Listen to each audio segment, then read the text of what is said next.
Welcome to our free YouTube creator training library brought to you by the senior tuber community. So the other things are that sometimes there are regular e-commerce platforms. I talked a little bit about it last week with Shopify, but you could also use Etsy. And that's where you can have either your own products on there, like let's say you buy t-shirts in quantity, or you create some hats, you're making them yourself. So you can go on these and sell them there. I absolutely love Shopify. I'm a Shopify partner, but guess what? I'm in this business. And so Shopify, if I go and I create all these products in there, which I can get lost in it, it's so much fun. Then you're in another business. And if that's not something you want to do, then you want to make sure that you go to something where, like the Cafe Press, you don't touch a thing. You put your images up there, they handle the sales, any returns, the customer service. It's nothing you have to touch. You just get a check. Where Shopify, you have a lot more control over what you do. It's not just for print on demand. It's for anything you're selling, whether you're curating other people's products or you're an affiliate for other people's products, or if you have your print on demand.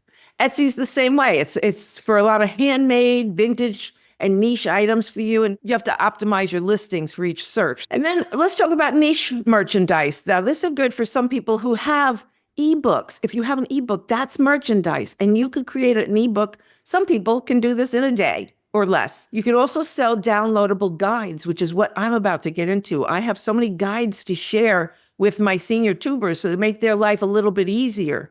So you can have those downloadable guides or channel exclusive content. If you're creating it and people have been asking you for it and you've been sending it, sometimes people do it as a free download just to sign up for their mailing list. You could do that too. You can use it as an opt-in, and if it doesn't cost you anything, if it's just a download. But if you want to sell it, you could also do that too. And you could have like a little library of all your niche merchandise where people can go to. So it's just a landing page, or on your web page. You can also put your physical items on some of these as well, like the mugs and the hats and any apparel that you want with your logo and your tagline on it. So be creative, be fun, and think about it if you would buy it, or would you use it if you got it for free. So that's important too. Thank you for watching our free YouTube creator training library brought to you by the senior tuber community.